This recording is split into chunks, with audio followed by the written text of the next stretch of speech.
Hey there guys, this is Robin Hood, and today I'm bringing you a 1 versus 1 on Shogun 2 Total War. This battle will be fought on the Kanto Plains, and my opponent here is BB. And this is an example of one of the armies that has, well, I find is pretty prevalent, especially among the Heir of Carthage fans groups or any of his clans. Mainly because, I don't know, I find that most of the time when I fight someone in one of those clans that they bring an army very similar to what Heir usually brings in his videos, and this is exactly that case, so I can expect Naginata units. So my army here has two 200 range bow monks, a Yari Ashigaru, 5 Naginata attendants, 1 Nodashi samurai, I believe 5 Katana samurai, yep, and then my general, as well as 4 Yari Cav, or 2 Yari Cav, and a Monk Cav. Nope, yeah, just 3 Yari Cav. And then my opponent, well, what do you know? Huge Naginata samurai corps. And that is a lot of Naginata samurai. And then he's got 2 Monk Cav, or, well, 1 Monk Cav over there, a Yari Cav, a Monk Cav, and a Bow Cav. So a very Heir of Carthage-like army, which is exactly what I expected. Then he has a Daikyo Samurai and a Bow Monk, as well as these 2 Yari Ashigaru. So, first thing that I noticed when I saw this army is it's Naginata Samurai.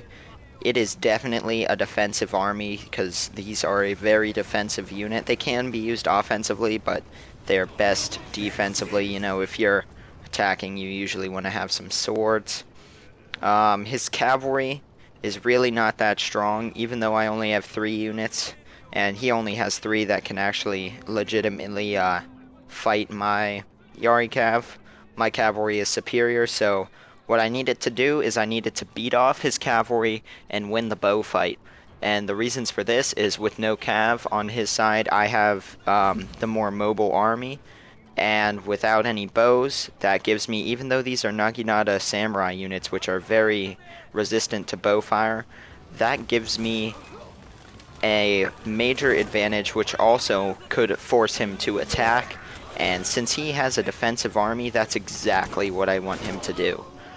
Defending army is not very good when attacking, and then, that just puts him right where my army can easily kill him. So as you can see, these Daikyo Samurai are getting absolutely shredded by my bows, and they're gonna go down, and then next I'm gonna start firing on his bow monks here. But as you can see, he put a cav unit into the woods here, and so I'm going to go ahead and charge them with my Yari Cav. These are my Royal Yari Cav, hence their purple color. But yeah, my Yari Cav will make short work of those Naginata Cav. As you can see, my bows are killing off his bow monks now.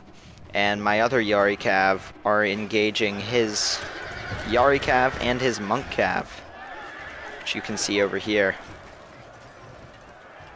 So very nice there. My Cav's going to win both of those pretty easily too, and I also am sending a unit of these Naginata monks, or attendants. And as you can see, both my bows are very much alive, and his bows are getting pretty much shredded. There's, at this point, not much he can do. So he knows that at this point I have the bow and cavalry advantage, and that's going to be it for him. He's going to attack me now, which is exactly what I want. And I still have the bow, so I'm going to start shooting. I don't think I targeted these Naginata attendants, or, sorry, keep mixing them up, samurai, because bows don't really do that much to them. But as you can see, although these are Naginata, I keep messing that up for some reason, but yeah, Yari Ashigaru. I have a spear wall here. He's going to form a spear wall and move forward, but basically he is attacking me. And my Cav has free reign now, so I can maneuver around him, get his general, all that kind of good stuff. I'm going to stop his charge with my Naginata attendants. At this point, I don't really need them. He has no Cav. So, yeah, they're just a good throwaway unit. And then I'm going to start sending in my katana samurai here. And getting off the charge on these guys, I'm gonna cut through them pretty easily. I have a Nodashi samurai in here, and that's gonna cut through his men pretty quickly as well. And then I've got, once again, like I said, 5 of these katana samurai. So although he has several Naginata samurai, there's just not much he can do at this point. I still got my bows firing, and yeah, it looks like I'm firing at his general, because that's pretty much the only thing I can shoot at effectively. My general's in stand and fight. As you can see, I won in the center and pushed through, and the spear wall still holds strong, and my Nodashis pushed through and are now going to start cutting through these Naginata samurai here. So we'll watch some of this fighting. And then all across the line, it's pretty much a victory. From here, that guy stabbed right through the neck. My samurai are pretty much making short work of these Naginata attendants, because I put them in a position where my swords will easily outmatch them. And I also had the bows and everything. So basically, with these kind of defensive armies, you really have to, if you're fighting one of them, which I find is pretty common now, you have to make them attack you. And you also, if they refuse to do that, take your time attacking them and really get them in a position where you have the advantage. And it looks like it's going to freeze here because my very honorable opponent here quit at the last second because he lost, which, yeah, I mean, seriously, it's over. You quit right when it ends. Why not just, you know, finish the battle? Is it really going to kill you that you lost? It's just a game.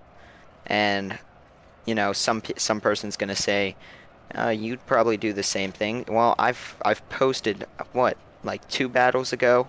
Come on, hit this button. 2 battles ago, I posted a defeat on my channel, so if I'm posting some of my losses on YouTube, I mean, seems like I'm pretty okay with losing. It's not fun, but still, I just don't like it when people quit like that. But overall, you've got to make those armies attack you. If you do, you have a major advantage. They still are powerful armies, but I mean, at this point in time, I truly believe that swords outmatch the spears. Naginata monks can be powerful, but, you know, my sword units cut through them pretty easily too.